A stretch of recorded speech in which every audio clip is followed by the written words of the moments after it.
Okay,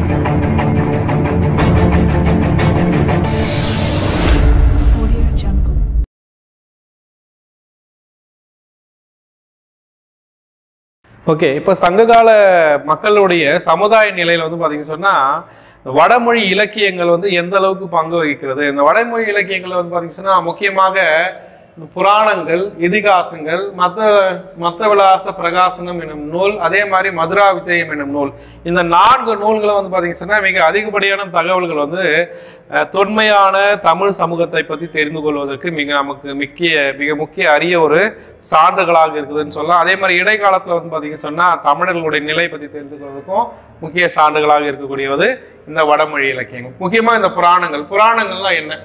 what you mean Puranas? புராணாஸ்னா ஆக்சுவலா என்னன்னு சொல்லுவாங்கன்னு சொன்னா it is oral story. இதுக்கு வந்து there is no any evidence. இதுக்கு புராணங்களுக்கு வந்து பார்த்தீங்கன்னா எந்த சான்றுகளும் கிடையாது. தமிழ்ல வந்து ஒரு சில வரலாற்று ஆசிரியர்கள் புராணங்கள் என்றால் கட்டுக்கதைகள் என்று சொல்லப்படுகிறார். இப்போ மொத்த புராணங்கள் எத்தனை? கேள்வியில் தேர்வுகளை கேட்கிற கேள்வி என்னன்னு சொன்னா எத்தனை புராணங்கள் இருக்கிறது? மொத்தம் 18 புராணங்கள் வந்து பாத்தீங்கன்னு சொன்னா இருக்குது. இந்த 18 புராணங்கள்ல வந்து அதிகப்படியாக வந்து பாத்தீங்கன்னு சொன்னா ஒவ்வொரு புராணமும் வந்து பாத்தீங்கன்னு சொன்னா ஒவ்வொரு விஷயத்தை வந்து சொல்லுது. இப்ப கருட புராணம் யாரை பத்தி சொல்லுது? முருகப்பெருமானை பத்தி. கருட புராணம் எதை பத்தி சொல்லுது அப்படின்னு பாத்தீங்கன்னு சொன்னா முழுக்க வந்து நாம் செய்யும் நிகழ்காலத்துல நாம் செய்யும் தவறுகளுக்கு மேல் உலகத்துல நமக்கு கிடைக்கின்ற தண்டனைகளை பத்தி வந்து சொல்லுவது. அதே மாதிரி வந்து பாத்தீங்கன்னு சொன்னா இந்த புராணங்கள்ல வந்து பாத்தீங்கன்னா விஷ்ணுவை பத்தி தான் வந்து பாத்தீங்கன்னா அதிகமான தகவல்கள் வந்து பாத்தீங்கன்னா இந்த புராணங்கள் வந்து சொல்லுது. ஸோ விஷ்ணு எடுத்த அவதாரங்கள் எல்லாத்தையும் பற்றி இந்த புராணங்கள் வந்து சொல்லிட்டு இருக்கு. சரி, அடுத்ததா வந்து பாத்தீங்கன்னா இதிகாசங்கள் அப்படின்னு சொன்னா தி 2 கிரேட் எபிக்ஸ் அப்படின்னு சொன்னா ராமாயணா அண்டு மகாபாரதா. இந்த ராமாயணா மகாபாரதா பத்தி நம்ம நிறைய முறை அனலைஸ் பண்ணிட்டோம். ஆனா கேட்கிற கொஸ்டின்ஸ் என்னன்னு சொன்னா who was written by Ramayana, who was written by Mahabharat அப்படின்னு சொல்றது அந்த கேள்விகள் தான் வந்து அதிகமாக நம்ம கொஸ்டின்ஸ்ல கேட்பாங்க. மற்றபடி வேற எந்த கொஸ்டின்ஸும் நமக்கு கேட்க போறது வாய்ப்புகள் கிடையாது. சரி, அடுத்ததாக வந்து பார்த்தீங்கன்னு சொன்னா Pallava king, the great Mahendravarma first, he was written the famous books Mattavilasa Prakasana. It is given much more information that during the Pallavas period, the people of welfare, the people activities, the people occupation also வந்து பாத்தீங்கன்னா சொன்னா இதுல வந்து அழகா அவர் சொல்லி இருக்கிறாரு. மக்கள் என்ன செஞ்சாங்க, என்ன தொழில் செஞ்சாங்க, மக்கள் வந்து செல்வந்தர்களாக இருந்தாங்க, வாணிபத்தில் ஈடுபட்டாங்க, நெசவு செய்தார்கள். இப்போ காஞ்சிபுரம் வந்து கல்வி நகரமா வந்து இருந்திருக்கு. அந்த காஞ்சிபுரம் மக்களுடைய வாழ்க்கை நிலை வந்து பார்த்தீங்கன்னு சொன்னா அழகா இந்த மத்தவிலாச பிரகாசனம் என்ற நூலில் வந்து பார்த்தீங்கன்னு சொன்னா தான் ஆட்சி செய்கின்ற தொண்டை மண்டலம், சரியா, பல்லவர்களுடைய ஆட்சி பகுதி எவ்வாறு அழைக்கப்படுகிறது? தொண்டை மண்டலம். இந்த தொண்டை மண்டலம் பத்தி மிக அழகாக அதிகமான தகவல்களை வந்து அவர் சொல்லியிருக்கிறார். சரி, பிறகு வந்து பார்த்தீங்கன்னு சொன்னா இந்த மதுரா விஜயம் அப்படின்னு பார்த்தீங்கன்னு சொன்னா விஜயநகர அரசர்கள் வந்து குமார கம்பனர் வந்து பாத்தீங்கன்னு சொன்னா 1311 தமிழகத்தின் மீது வந்து தென்னிந்தியாவின் மீது படையெடுத்து வருவார். அப்போ முஸ்லீம் படையெடுப்பாளர்கள் மூலமாக இந்த தமிழ் பகுதி எவ்வாறு பாதிப்பு அடைந்திருந்தது, அதே மாதிரி குமார கம்பனனுடைய போர் வெற்றி, அதே மாதிரி குமார கம்பனர் வந்து பாத்தீங்கன்னு சொன்னா விஜயநகர அரச தென்னிந்திய பகுதியில் வந்து எவ்வாறு நிலவ செய்தாரு, இதையெல்லாம் வந்து சொல்லுகின்ற ஒரு நூலா தான் வந்து பாத்தீங்கன்னு சொன்னா மதுரா விஜயம், மதுரை அவர் கைப்பற்றிய விஷயத்தை தான் மதுரா விஜயம் அப்படின்னு சொல்றாங்க. இந்த நூலை எழுதினவங்க யாருன்னு பாத்தீங்கன்னா கங்காதேவி அப்படின்றவங்க யார் அப்படின்னு பாத்தீங்கன்னு சொன்னா குமார கம்பனரனுடைய மனைவி. இப்போ இந்த கங்காதேவி எழுதிய இந்த மதுரா விஜயம் அப்படின்ற நூல்லேருந்து இன்னொரு விஷயமும் ரொம்ப முக்கியமா தெரியப்படுது. அந்த அம்மா சொல்லியிருக்கிறாங்க, கங்காதேவி என்றவங்க திராவிட தேசம் என்னன்னு சொல்லியிருக்காங்க, தமிழகத்தை திராவிட தேசம். ஆக்சுவலி திராவிடா அப்படின்னு சொன்னா சமஸ்கிருத சொல்லு.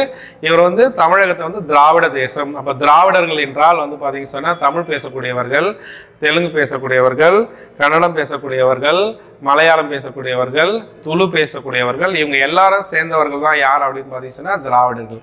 அப்போ தென்னிந்திய நிலப்பகுதியில் இருந்தவர்கள் எல்லாரும் திராவிடர்களே அப்படின்ற கருத்துக்கு வந்து பாத்தீங்கன்னு சொன்னா எராஸ் பாதிரியாருடைய கருத்து வந்து பாத்தீங்கன்னு சொன்னா இவர்களுடைய கருத்தோட ஒத்தி போயிருக்கு அப்படின்னு நம்ம என்ன பண்ணலாம், கெஸ் பண்ணிக்கலாம். சரி, அடுத்ததா வந்து பாத்தீங்கன்னா பிற நாட்டுங்க அதர் ஃபாரின் லிட்ரேச்சர்ஸ், நிறைய ஃபாரினர்ஸ் வந்து டியூரிங் தி டைம்ல வந்தாங்க. இருந்தாலும் நம்மளுடைய நெய்பரா, இப்போ பிரசன்ட் நெய்பராகவும் அப்போ one of the part of Ilangai in இந்தியாவா இருந்த மகாபாரதம், மகாவம்சம் அண்ட் தீபவம்சம், சரியா, இலங்கையினுடைய இதிகாசங்கள் என்று அழைக்கப்படுவது என்ன அப்படின்னு பார்த்தீங்கன்னு சொன்னா இந்த மகாவம்சம், தீபவம்சம். இந்த மகாவம்சமும் தீபவம்சமும் பார்த்தீங்கன்னு சொன்னா பண்டைய காலத்துல வந்து பாத்தீங்க சொன்னா இந்தியர்களுடைய சங்க காலத்துடன் தொடர்புடைய ஒரு நூலா தான் இந்த மகாவம்சமும் தீபவம்சமும் இருக்கு. அதை தவிர்த்து வந்து பாத்தீங்கன்னா மகாவம்சமும் தீபவம்சமும் வந்து எதை வந்து சொல்லின்னு சொல்றா, எப்படி இலங்கை நாடு வந்து பௌத்த மதத்தை பின்பற்றிய நாடாக அது மாறியது, அசோகர் வந்து பௌத்தத்தை பரப்புவதற்காக எத்தகைய முயற்சிகள் அங்கே இலங்கை நாட்டில் எடுத்தாரு.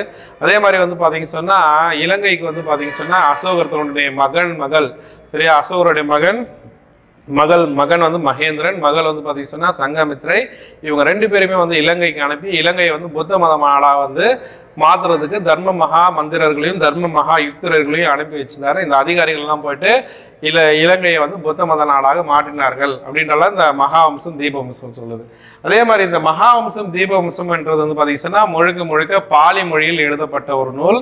நீங்க மனதில் கொள்ள வேண்டும், சமணர்கள் என்றால் பிராகிருத மொழியை நீங்கள் உள்வாங்கிக் கொள்ள வேண்டும். பௌத்தர்கள் புத்த மதத்தினர்கள் அப்படின்னு சொன்னா அவர்களுடைய நூல் மொழி என்ன அப்படின்னு பாத்தீங்கன்னா பாலி மொழி. இப்போ இந்த பாலி மொழியில முழுக்க எழுதப்பட்ட நூல். அதே மாதிரி இந்த மகாவம்சமும் தீபவம்சமும் இந்த 2 நூல்களும் வந்து பாத்தீங்க சொன்னா இன்னொரு ஒரு இம்பார்ட்டன்டான ஒரு விஷயத்தை, ஒரு ஸ்பெண்டர் இன்ஃபர்மேஷன்ஸ் வந்து சொல்லியிருக்காங்க. அது என்ன அப்படின்னு பாத்தீங்கன்னா சொன்னா இலங்கையினுடைய மன்னன் 2ஆம் கழவாகு இந்தியாவிற்கு வந்ததாகவும், தமிழக பகுதியில் வந்து பாத்தீங்க சொன்னா சேரன் செங்குட்டுவன் வந்து கண்ணகிக்கு எடுத்த அந்த விழாவில் பத்தினி விழா வழிபாட்டில் வந்து கலந்து கொண்டதாகவும் வந்து பாத்தீங்க சொன்னா சான்றுகள் வந்து இந்த மகாவம்சம் தீபவம்சம் மூலமா தான் அறியப்படுகிறது. அதனால இலங்கை மன்னன் 2ஆம் கழவாகு சேரன் செங்குட்டுவனுடைய கண்ணகி வழிபாடான கண்ணகி சிலை எடுக்கும் பொழுது பத்தினி வழிபாட்டின் கீழ் கலந்து கொண்டார் என்று குறிப்பிடுவது எது அப்படின்னு சொல்லிட்டு பாத்தீங்க சொன்னா இலங்கையினுடைய மகாவம்சம் மற்றும் Dipavamsa. So it's also the very important Mahavamsam and Dibavamsam. It's give the informations about the 2 great kings, Charan Chengutvan and also second Kayavagu from Sri Lanka. Then we go to learn about this Greek literatures. The Greek இலக்கியங்கள் வந்து பாத்தீங்க சொன்னா 3 texts வந்து நான் mentions பண்ணியிருக்கேன். இந்த Erythraean கடலின் Periplus அப்படின்றது it is a text. Erythraean கடல் அப்படின்றது பார்த்தீங்கன்னா சொன்னா செங்கடல், இப்போ இருக்கக்கூடிய ரெட் சீயோடைய அரௌண்டஸ்ல இருக்கக்கூடிய ஒரு பார்ட்டை தான் வந்து பார்த்தீங்கன்னா எரித்ரியன் பெரிப்ளஸ் அப்படின்னு சொல்லுவாங்க. அப்போ எரித்ரியன் பெரிப்ளஸோடைய ஆத்தர் யாரு சார்னா அதுக்கு ஆத்தர் யாருக்கே தெரியாது. சரியா, அதுக்கு ஆசிரியர் யார் என்று தெரியாது. அப்ப எரித்ரியன் பெரிப்ளஸ் என்னும் நூலினுடைய ஆசிரியர் யார் என்று தெரியாது. ஆனால் அந்த நூல் நமக்கு கிடைச்சிருக்கு. அந்த நூல் வந்து பாத்தீங்க சொன்னா இந்தியா பத்தி சொல்லுது. அதுவும் குறிப்பா இந்தியாவில நம்ம தமிழகத்தை பத்தி சொல்லுது. சரி, அப்போ அதுக்கு மீனிங் என்ன? இந்த எரித்ரியன் பெரிப்ளஸ் என்றத அந்த வார்த்தையுடைய மீனிங் என்ன சார் அப்படின்னு பாத்தீங்கன்னா கடல் வழிகாட்டி. இது கடல் வழிகாட்டி, தி கைடர் அப்படின்னு சொல்லலாம். நெக்ஸ்ட் வந்து பாத்தீங்க சொன்னா இந்த எரித்ரியன் பெரிப்ளஸ் வந்து என்ன இன்ஃபர்மேஷன்ஸ் வந்து கொடுக்குது அப்படின்னு பாத்தீங்க சொன்னா தமிழர்களுடைய நெசவு துணிகள். சரியா, நெசவு துணிகள் என்னென்ன தமிழர்கள் வந்து நெசவு துணிகளை வந்து பயன்படுத்தினார்கள், அதை எவ்வாறு வடிவமைத்தார்கள், எவ்வாறு அதை தயாரித்தார்கள். அந்த மக்கள் நெசவு நகரமா வந்து பாத்தீங்க சொன்னா இன்னைக்கு தமிழகத்தின் நெசவு நகரம் கரூர் சொல்லுவோம். அப்போ தமிழகத்தினுடைய நெசவு நகரமாக எது இருந்திருக்குன்னு சொன்னா காஞ்சிபுரம் தான் இருந்திருக்கு. அப்ப அந்த காஞ்சிபுரத்தை பத்தி அதிகமான விஷயங்கள் வந்து பாத்தீங்கன்னு சொன்னா இந்த எரித்ரியன் கடலினுடைய பெரிப்ளஸ் என்ற இந்த நூல் வந்து சொல்லுது. அடுத்தது இரண்டாவது வந்து பாத்தீங்கன்னு சொன்னா தமிழக துறைமுகங்கள். தமிழகத்துல தென்னிந்தியாவில் இருந்த துறைமுகங்கள் அனைத்துமே வந்து பாத்தீங்கன்னு சொன்னா சேரர்களுடைய துறைமுகம், சோழர்களுடைய துறைமுகம், அதே மாதிரி வந்து பாத்தீங்கன்னா பாண்டியர்களுடைய துறைமுகங்கள் என்று எல்லா துறைமுகங்களும் வந்து அழகா சொல்லுது. பொதுவா நம்ம எல்லாருக்குமே தெரியும் புகார் என்கிற காவேரி பூம்பட்டினம் சோழர்கள், அதே போல பாண்டியர்கள் வந்து பாத்தீங்கன்னா கொர்க்கை. சரியா, அதை தொடர்ந்து முசிறி தொண்டி வந்து பாத்தீங்கன்னா சேரர்கள். அப்போ இந்த துறைமுகங்களை பத்தி வந்து பாத்தீங்க சொன்னா அங்கே நடந்த வாணிபங்கள், ஏற்றுமதிகள், இறக்குமதிகள், இது எல்லாமே இந்த எரித்ரியன் பெரிப்ளஸ் என்ற இந்த நூல் நமக்கு தக்க சான்றாக இருக்குதுன்னு சொல்லலாம், தெரிஞ்சுக்கிறது. அதே மாதிரி தமிழகத்தை அந்த மூவேந்தர்கள், சேர சோழ பாண்டிய மன்னர்கள், சங்க காலத்தில் இருந்த மன்னர்கள், சங்கம் மருவிய காலத்தில் ஆட்சி செய்த மன்னர்கள், இவங்க எல்லாருமே வந்து தெரிஞ்சுக்கொள்வதற்கு இந்த பெரிப்ளஸ் எரித்ரியன் பெரிப்ளஸ் என்னும் நூல் வந்து ரொம்ப யூஸ்ஃபுல்லாகவும் நிறைய அடிக்யூட் இன்ஃபர்மேஷன்ஸ் கொடுக்குற ஒரு டெக்ஸ்டாக வந்து பார்த்தீங்கன்னு சொன்னால் இருக்குதுன்னு சொல்லலாம். தென் நெக்ஸ்ட் வந்து பார்த்தீங்கன்னா Hippocrates. Do you know Hippocrates? யார் ஹிப்போக்ராட்ஸ்னா யாரு சொல்லுங்க பார்க்கலாம். எல்லாருக்கும் இது தெரிஞ்சிருக்கணும். ஹிப்போக்ராட்ஸ் அப்படின்னு சொன்னா he was called the father of medicine, மருத்துவத்தின் தந்தை என்று அழைக்கப்படுபவர் யார் என்று பார்த்தீங்கன்னா, கருதப்படுவது யார் பார்த்தீங்கன்னா ஹிப்போக்ராட்ஸ். இவர் வந்து பார்த்தீங்கன்னா ஒரு கிரேக்க மருத்துவர். சரியா, கிரேக்க நாட்டினுடைய இந்த மருத்துவர். இந்த கிரேக்க மருத்துவர் என்ன பண்றாரு அப்படின்னு பார்த்தீங்கன்னு சொன்னா, ஒரு விஷயத்தை வந்து கண்டுபிடிக்கிறார். அப்போ மனித உடல் வந்து பார்த்தீங்கன்னு சொன்னா பதப்படுத்துவதற்காக வந்து பார்த்தீங்கன்னு சொன்னா நிறைய என்ன சொல்ற திரவியங்களை பூசி மனிதனுடைய உடல் கெடாமல் இருக்கிற மாதிரி என்ன பண்ணுவாங்கன்னா, அந்த காலத்துல எகிப்து மன்னர்கள் இறந்தார்கள்னால் நிறைய வாசனை திரவியங்கள் எல்லாம் பூசி அந்த மன்னருடைய உடல் அழுகாமல் இருக்கிற மாதிரி வந்து பார்த்தீங்கன்னா மம்மி போன்ற மிக பிரம்மாண்டமான பிரமிடுகள் போன்ற ஒரு அமைப்புகளை ஏற்படுத்தி வச்சிருவாங்க. பல நூறு ஆண்டுகளுக்கு பிறகு வந்து அந்த மன்னருடைய உடல் வந்து அழுகாமல் இருக்கிறதுக்கு பதப்படுத்தி வச்சிருப்பாங்க. அந்த மாதிரி வந்து பார்த்தீங்கன்னு சொன்னா அவர் அந்த டாக்டர் ஹிப்போக்ராட்ஸ் இந்த டாக்டர் என்ன பண்றாருன்னு சொன்னா, ஒரு 5th century, அதாவது 5ஆம் நூற்றாண்டு கிமு 5ஆம் நூற்றாண்டை சார்ந்த இந்த ஹிப்போக்ராட்ஸ் என்ன பண்றாருன்னு சொன்னா ஒரு எவிடன்ஸ் கொடுக்குறாரு. மிளகு என்பது இந்தியர்களின் மருந்து அப்படின்ற ஒரு வார்த்தை சொல்றாரு. முக்கியமா இந்த மிளகு அப்படின்றது பார்த்தீங்கன்னா இந்தியர்கள் ஸ்பைசஸ்ல கிங் அப்படின்னு சொன்னாலே எதுன்னு பார்த்தீங்கன்னா இந்த மிளகை தான் வந்து சொல்லுவாங்க. ஸோ அப்போ இந்த மிளகு என்ன பண்ணியிருக்காங்கன்னு சொன்னா, அந்த இறந்த அரசருடைய உடலை வந்து பதப்படுத்துவதற்காக அதிகமாக வந்து பயன்படுத்தியிருக்காங்க. மிளகு பல விதத்துல வந்து ஒரு மருத்துவ நிவாரணியம் வந்து நீங்க வரைக்கும் செயல்பட்டு இருக்கு. அப்ப அந்த காலத்திலேயே மிளகினுடைய முக்கியத்துவத்தை தெரிந்து வைத்திருக்கிறார்கள். பல 2000 ஆண்டுகளுக்கு முன்பு 3000 ஆண்டுகளுக்கு முன்பு மிளகு வந்து மருத்துவ பொருளாக வந்து பயன்படுத்தப்பட்டிருக்கு அப்படின்ட்டு சொல்லியிருக்காரு. அவரோட எவிடன்ஸ் தான் இந்தியர்களுடைய மருந்து தான் என்ன அப்படின்னு பார்த்தீங்கன்னா மிளகு. அதே மாதிரி தமிழகத்துக்கும் கிரேக்கர்களுக்கும் இடையே வந்து பார்த்தீங்கன்னா வாணிப தொடர்பு நடந்திருக்கு என்றதுக்காக நிறைய சான்றுகளை கொடுக்கிறவர் யாருன்னு சொன்னா இந்த மருத்துவத்தின் தந்தை என்று அழைக்கப்படுகின்ற ஹிப்போக்ராட்டஸ். ஸோ நெக்ஸ்ட் வந்து பார்த்தீங்கன்னு சொன்னா மெகஸ்தனிஸ். உங்க எல்லாருக்கும் தெரியும் மெகஸ்தனிஸ் செலுக்கஸ் நிக்கோடருடைய அவை புலவர். சரியா, அவர் யாருடைய அவைக்கு வருவாரு? சந்திரகுப்த மௌரியருடைய அவைக்கு வருவாரு. இண்டிகா என்னும் நூலை வந்து எழுதுவாரு. சந்திரகுப்த மௌரியோட அவையில தங்கியிருந்து இந்தியா தொடர்பாக நிறைய விஷயங்களை வந்து சுத்தி பார்த்துட்டு போவாரு. அப்போ பார்த்துட்டு போகும்போது இந்தியாவில் இருந்தக்கூடிய ஒவ்வொரு நிகழ்வுகளும் மக்களுடைய நிலையும் எல்லாத்தையுமே அவர் உற்று நோக்கி இன்ஸ் எடுத்து என்ன பண்றாரு, ஒரு புக்கா எழுதுறாரு. அந்த புக்கு பேர் தான் இண்டிகா. இதுவும் எக்ஸாம்ல சோ மச் ஆஃப் டைம். சரியா, who was written by Indica? Indica என்னும் நூலை எழுதியவர் யார்? மெகஸ்தனீஸ். மெகஸ்தனீஸ் யாருடைய அவைக்கு வருகை புரிந்தார்? அப்போ வட இந்தியா மட்டும் அவர் வந்து குறிப்பா அந்த நூல்ல இண்டிகால சொல்ல, தென் தமிழ்நாட்டில் வந்து சமுதாய நிலை எப்படி இருந்தது, மக்கள் எத்தனை பிரிவுகளாக காணப்பட்டிருந்தாங்க அப்படின்றத அழகா வந்து பார்த்தீங்கன்னு சொன்னா மெகஸ்தனிஸ் தன்னுடைய இண்டிகா என்ற நூல்ல சொல்லியிருக்கிறார். அது மட்டும் இல்ல, அந்த காலத்திலேயே இலங்கைக்கு இப்போ வந்து இந்தியாவுக்கு இலங்கைக்கு நடுவில் வந்து பார்த்தீங்கன்னா பாக் தீர்ச்சந்தின்னு ஒன்று ஓடிட்டு இருக்கு. சரியா, மன்னார் வளைகுடான்னு ஒன்று இருக்கு. அப்போ அந்த காலத்துல இந்தியாவிற்கும் இலங்கைக்கும் இடையே வந்து பாத்தீங்கன்னு சொன்னா அந்த கடல் இருக்கின்ற இடத்துல வந்து ஒரு நதி வந்து பயணிச்சதாக ஒரு தகவலை வந்து அவர் சொல்றாரு. அப்போ மெகஸ்தனிஸ் சொல்றது வந்து பாத்தீங்கன்னு சொன்னா இதே கூற்றை அடிப்படையாக வந்து நிறைய வரலாற்று ஆசிரியர்கள் வந்து பாத்தீங்கன்னு சொன்னா இலங்கைக்கும் தமிழகத்திற்கும் இடையே, அதாவது இந்தியாவிற்கும் இடையே வந்து ஒரு நதி வந்து பயணம் செய்திருக்கின்றது என்ற கருத்து வந்து பாத்தீங்கன்னு சொன்னா உண்மை என்பது இங்கே புலப்படுகிறது. அப்போ மெகஸ்தனிஸ் ஆல்சோ எழுதிய Indica also such most valuable input அப்படின்னு சொல்லலாம், வேல்யூபிள் சோர்ஸ் அப்படின்றே சொல்லலாம் நம்ம சங்ககால தமிழ் மக்களை பத்தி தெரிஞ்சுக்கிறது. ஸோ நெக்ஸ்ட் வந்து பாத்தீங்கன்னு சொன்னா வியன்னா பாப்பிரஸ். என்ன sir Vienna papyrus? Actually papyrus அப்படின்னு சொன்னா புல் மற்றும் மரக்குழால் தயாரிக்கப்பட்ட ஒரு நுண்ணிய காகிதம். ஸோ அந்த காலகட்டத்திலலாம் வந்து பார்த்தீங்கன்னு சொன்னால் இந்த வியன்னா பாப்பிரஸ் 2ஆம் நூற்றாண்டை சேர்ந்தது. பிசி, பிஃபோர் காமன் ஈரா, 2ஆம் நூற்றாண்டை சேர்ந்தது தான் இந்த வியன்னா பாப்பிரஸ். அது மெல்லிய ஒரு காகிதம். அந்த மெல்லிய காகிதத்தில் தான் என்ன பண்ணுவாங்கன்னு சொன்னால் எழுதுகின்ற ஒரு முறை வந்து பார்த்தீங்கன்னு சொன்னால் காணப்பட்டது ஐரோப்பிய நாடுகள் கிட்ட. அப்போ ஐரோப்பிய நாடுகள்னு சொன்னால் அது கிரேக்க நாடுன்னு தான் சொல்லுவாங்க முக்கியமாக, அப்புறம் ரோம் நாடுன்னு தான் சொல்லுவாங்க. அப்போ இந்த வியன்னா என்ற இடத்துல இந்த பாப்பிரஸ் இருக்கு. வியன்னா என்ற இடத்துல இருக்கு. வியன்னா யார், எந்த நாட்டினுடைய தலைநகரம்?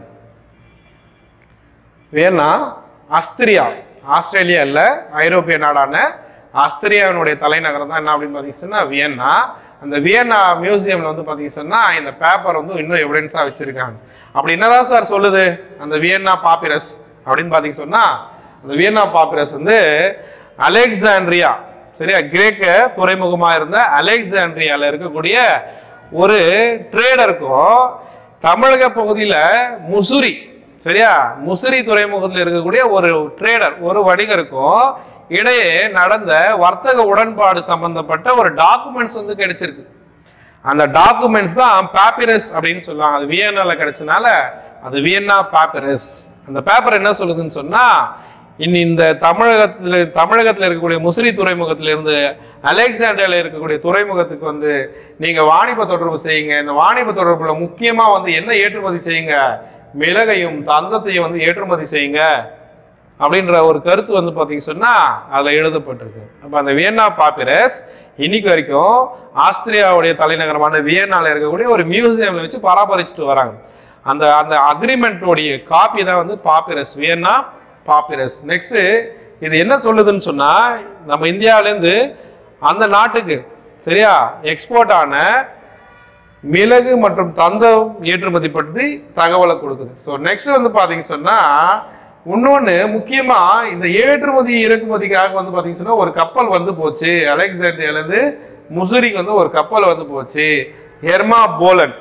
என்னது அந்த கப்பலுடைய பேர் என்னன்னா ஹெர்மா போலன் அப்படின்ற ஒரு பெரிய படகு. அந்த படகு, அந்த ஹெர்மா போலன் என்ற படகு கிரேக்க நாட்டு துறைமுகமான அலெக்சாண்ட்ரியாவுக்கும் சேரர்களுடைய துறைமுகமான முசிறிக்கும் இடையே வந்து பயணம் செஞ்சது. அப்ப இங்க இருந்த பொருட்களை அது எடுத்து சென்றது. வரும்பொழுது அங்க இருக்கக்கூடிய முக்கிய பொருட்களை வந்து இங்க வர்த்தகம் செய்தது.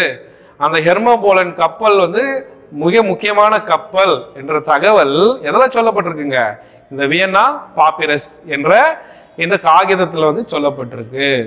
சரியா?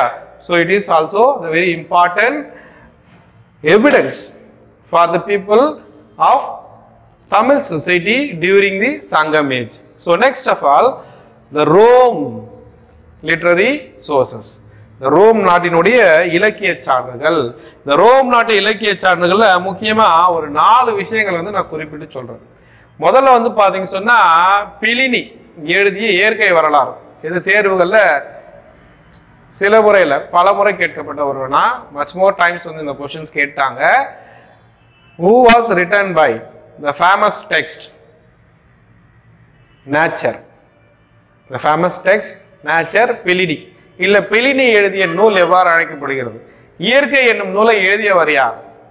சரியா? இந்த மாதிரி क्वेश्चंसும் வந்திருக்கு. செகண்ட் வந்து பாத்தீங்க சொன்னா டாலமி. இந்த டாலமி எழுதிய புவியியல் என்னும் நூல். இந்த புவியியல் என்னும் நூலை டாலமியை எழுதியிருப்பாரு.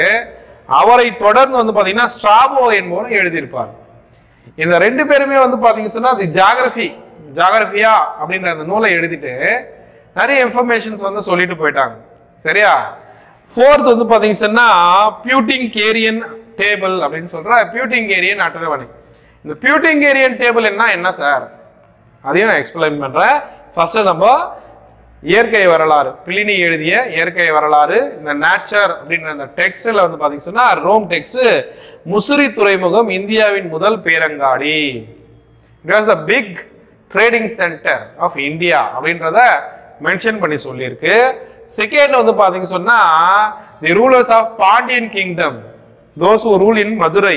மதுரையை மையமாக கொண்டு எத்தனை பல்லவ மன்னர்கள் வந்து சங்க காலத்துல வந்து ஆட்சி செய்தார்களோ அவர்களுடைய பெயர் விவரங்கள் வந்து பாத்தீங்க சொன்னா இயற்கை என்னும் நூல், பிலினி எழுதிய இயற்கை என்னும் நூல்ல தெளிவாக வரிசைப்படுத்தப்பட்டிருக்கு.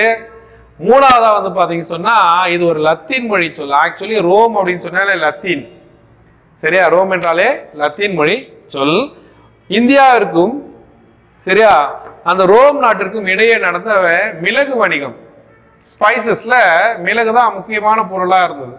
அப்ப இந்த மிளகு வணிகம் வந்து சொல்லுது. முக்கியமா இந்த ரோம் நாட்டுக்காரங்க தமிழகத்துல இருக்கக்கூடிய, அதாவது தென்னிந்திய பகுதியில் தென் தமிழகத்துல இருக்கக்கூடிய கேரளா கடற்கரையில வந்து பக்காரோ அப்படின்ற ஒரு துறைமுகத்தை வந்து தன்னுடைய கட்டுப்பாட்டுல வச்சிருந்ததாக ஒரு தகவலை வந்து சொல்றாங்க. அது இந்திய பகுதியில் தான் இருக்குது. ஆனா அது முழுக்க முழுக்க ரோம் நாட்டினுடைய வர்த்தகரால் கையாளப்பட்ட ஒரு துறைமுகம் பக்காரோ. அப்போ கேரளா பகுதியில் இருக்கக்கூடிய பக்காரோ துறைமுகத்தை பத்தி அதிக தகவல்களை கொடுக்குவதும் இந்த பிலினியுடைய இயற்கை வரலாறு. ஸோ நெக்ஸ்ட் நம்ம தெரிஞ்சுக்க போறது டாலமி. சரியா? புவியில வந்து பாத்தீங்க சொன்னா புவியினுடைய குளோப்ல வந்து அச்சக்கோடுகளையும் தீர்க்க கோடுகளையும் வரைஞ்சவர் யாருன்னு சொன்னா இந்த தாலமி. அப்போ இந்த தாலமி என்ன சொல்றாருன்னு சொன்னா ஒரு குறிப்பிட்ட ஒரு இடத்தினுடைய சிறப்புகளை வந்து குறிப்பிட்டு சொல்லியிருக்காரு. இந்தியா மட்டும் கிடையாது, நிறைய உலக நாடுகளுடைய சிறப்புகளை வந்து அவர் வகைப்படுத்தியிருக்காரு. அப்படி அவர் வகைப்படுத்தும் பொழுது இந்த 2ஆம் நூற்றாண்டை சேர்ந்த இந்த நூல் என்ன சொல்லுது? பிசி 2ஆம் நூற்றாண்டை சேர்ந்த அந்த நூல் என்ன சொல்லுதுன்னா, இந்தியாவில் இருந்த துறைமுகங்களுடைய பெயர்கள் தென் தமிழகம், குறிப்பாக தமிழகத்தில் சங்க காலத்தில் நிலவிய துறைமுகத்துடைய பெயர்களை லத்தீன் மொழியில் வந்து எழுதியிருக்காங்க. அப்போ லத்தீன் மொழியில் எழுதும்போது கேப்ரியஸ் அப்படின்ற ஒரு வார்த்தை வந்து அங்கே காணப்படுகிறது. இந்த கேப்ரியஸ் என்று இது முக்கியமா குரூப் 1ல கேட்ட ஒரு கொஸ்டின்ஸ். சரியா? கேப்ரியஸ் என்று குறிப்பிட்டிருக்கின்ற ரோம் நாட்டு இலக்கியங்களால் கேப்ரியஸ் என்று குறிப்பிடப்பட்டிருக்கின்ற ரோம் நாட்டு சான்றுகளால் கேப்ரியஸ் என்று குறிப்பிடப்பட்டுள்ள தமிழக துறைமுகம் இது. So you understand first of all என்ன சொல்ல வராங்கன்னு சொன்னா, ரோம் நாட்டில் வந்து கேப்ரியஸ் அப்படின்றது ஒரு வார்த்தை அந்த நூல்ல வந்து சொல்லியிருக்கிறாங்க. எந்த நூல்ல? இந்த டாலமி எழுதிய புவியியல் என்ற நூல்ல சொல்லியிருக்காங்க. கேப்ரியஸ் என்றால் காவிரி பூம்பட்டினம். அதே மாதிரி குமார்லா என்ற வார்த்தை வந்து எதை மென்ஷன் பண்ணுதுன்னா கன்னியாகுமரி துறைமுகத்தை மென்ஷன் பண்ணுது. அண்ட் தென் தொண்டி, முஸ்ரி, சரியா, கொர்க்கை. அப்போ இது மூலமா வந்து பாத்தீங்கன்னு சொன்னா தமிழக துறைமுகங்களுடைய பெயர்கள் தாலமி எழுதிய புவியியல் என்னும் நூலிலும் காணப்படுகிறது. இதுல தாலமி எழுதிய புவியியல் என்னும் நூலிலும் காணப்படுகிறது. ஸோ நெக்ஸ்ட் நீங்க தெரிஞ்சுக்க வேண்டியது ஸ்ட்ராபோவினுடைய புவியியல் என்னும் நூல். இதுவும் புவியியல் தான் அந்த நூலுடைய பெயர். இது முழுக்க ரோம் நாட்டை ஆட்சி செய்த மன்னன் அகஸ்டஸ் இந்தியாவுடன் மேற்கொண்ட வாணிப உறவு பத்தி அழகா சொல்லுது. ஸ்ட்ராபோ எழுதிய நூல் என்ன நூல்? புவியியல். ஆனா ஸ்ட்ராபோ கிட்ட கேட்ட கொஸ்டின்ஸ் என்னன்னா, ஸ்ட்ராபோ எந்த நாட்டினுடைய வரலாற்று ஆசிரியர்? ரோம் நாட்டு வரலாற்று ஆசிரியர். இந்த ரோம் நாட்டு வரலாற்று ஆசிரியர் ஸ்ட்ராபோ தமிழர்கள் உடைய வாணிப உறவு முறையை எந்த மன்னர் காலத்திலிருந்து குறிப்பிடுகிறார்னா அகஸ்டஸ், புகழ்பெற்ற மன்னர் அகஸ்டஸ் உடைய காலத்தில் குறிப்பிடுகிறார். ஸோ அடுத்ததா வந்து பாத்தீங்கன்னு சொன்னா பியூட்டிங்கேரியன் டேபிள் அப்படின்னு சொல்ற பியூட்டிங்கேரியன் அட்டவணை. இது வந்து இது என்ன சார் பியூட்டிங்கேரியன்னா? இட் இஸ் ஆல்சோ சும்மா வரைஞ்ச ஒரு வரைபடம். இதை வரைஞ்சி ரோம் நாட்டினுடைய பேரரசுல எத்தனை சாலைகள் இருக்கு.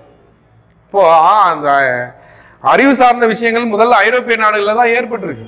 ஐரோப்பிய நாடுகள்ல குறிப்பா வந்து ரோம், கிரேக்கம், எகிப்து இந்த 3 நாடுகளும் மிக பழமையான நாடுகள்னு சொல்லுவாங்க. இப்போ இந்த நாடுகள் மன்னர்கள் நிர்வாகம் செய்வதற்காக நாட்டில் எத்தனை சாலைகள் இருக்குன்னு சொல்ற ஒரு மேப்பை வந்து முதல்ல வரைய ஆரம்பிச்சது. அப்போ இத்தாலியில இந்த வேலையை வந்து பாத்தீங்கன்னு சொன்னா பியூட்டிங்கேரியன் அப்படின்றவர் ஆரம்பிச்சார். அவர் ஆரம்பிக்கும் போது அழகா ரோம் பேரரசுல ஒரு விசிட் போயிட்டு வந்துட்டு இவ்வளவு தெரு இருக்கு, இதுதான் மேப் அப்படின்னு சொல்லிட்டு அவர் வரைஞ்சு கொடுத்தார். அதான் பியூட்டிங்கேரியன். சரிங்க, அதான் பியூட்டிங்கேரியன் டேபிள். அந்த பியூட்டிங்கேரியன் டேபிள்ல ரோம் பேரரசுல இருந்த சாலைகள் பத்தி ஒரு மேப் இருந்தது. அதோட இன்னொரு விழப்பான விஷயம் என்னவா தெரிஞ்சதுன்னு சொன்னா, ரோம்ல இருக்கக்கூடிய துறைமுகங்கள் இந்தியாவில் இருக்கக்கூடிய முசிறி துறைமுகத்தோட இணைக்கிற மாதிரி ஒரு வரைபடத்தை வரைஞ்சு முசிறியுடன் வாணிப தொடர்பு கொண்டிருந்தது. அப்போ எல்லா நாடுகளுக்குமே வந்து பாத்தீங்கன்னு சொன்னா ரோம் இந்த பக்கம் தானே இருக்கு, கிரேக்க நாடு இந்த பக்கம் தானே இருக்கு. எல்லாருக்கும் இந்தியாவினுடைய தென் மேற்கில் இருக்கக்கூடிய இந்த முசிறி துறைமுகம், இந்த முசிறி துறைமுகம் தான் வந்து பாத்தீங்கன்னு சொன்னா முக்கியமான துறைமுகமா அவங்களுக்கு விளங்கி இருக்கு.